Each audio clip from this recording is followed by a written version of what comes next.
to create alchemy, I just want to read this real quick. To create alchemy, we must rise above the lower three chakras, to engage and activate the higher chakras to heal and integrate the past.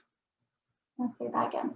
To create alchemy, we must rise above the lower three chakras, so the lower energy points, and engage and activate the higher chakras to heal and integrate the past.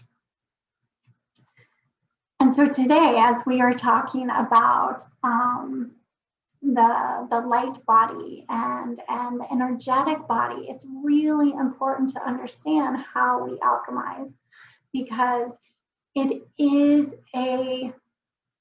all starts with grounding, it all starts with breath. And in order to move past those chakras, that we can get like stuck in the illusion of the fear lens, or the illusion of of the limiting beliefs or the past wounds. When we're looking through that wounded lens, we're not able to fully see the bigger picture.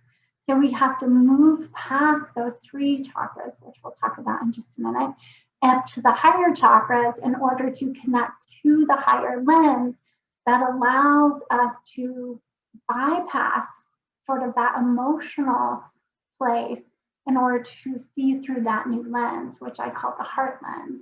So we're kind of dropping what we normally would see through the head lens, or our ego, or our limited beliefs, or the stories we've told ourselves for so long of our past or our wounds, and dropping it into a new space to be able to see it through that lens. And when you're able to do that, then you're able to start to shift and move the energy that's connected to that story. And not only does this shift it on an emotional level, it also shifts it on an energetic level. And it shifts the thoughts, and it shifts where we hold it in our body at a cellular level.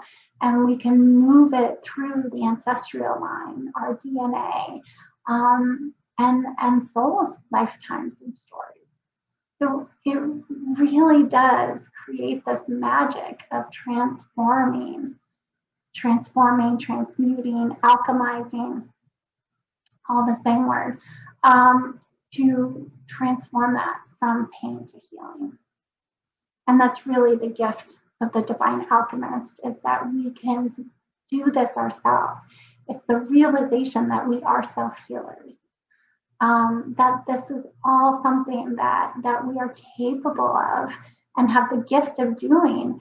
And this isn't new. Like, this is the ancient arts. This was something that Isis taught. This is something that goddess Isis taught in Egyptian, the Egyptian golden ages. And this is something that was taught by Jesus and Mary Magdalene. And the idea of alchemizing, who's another alchemizer, Saint Germain, who was also said to be reincarnated as Merlin. This story of realizing our fullest potential has been blocked and limited for a very long time. So when I say we are reclaiming these gifts of who we are, I truly mean it.